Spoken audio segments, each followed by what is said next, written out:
Otalar o'lmaydi. Ular shunchaki ko'chib ketadilar boshqa shaharga. Baland imoratlar qurarlar balki, bizni keladi deb ulug' mahsharga. Otalar o'lmaydi.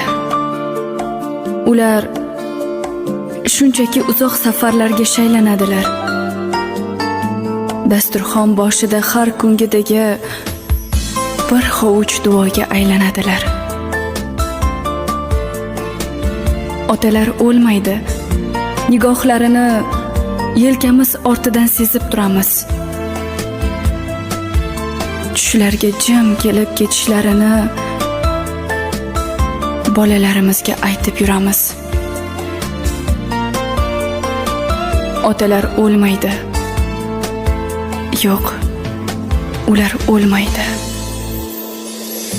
Tomir-tomirimiz to'la qoniga faqat bir kun ko'mib kelamiz nochor ularni qalbimiz qabristoniga. Dadajon, kim so'kadi xato qilsam?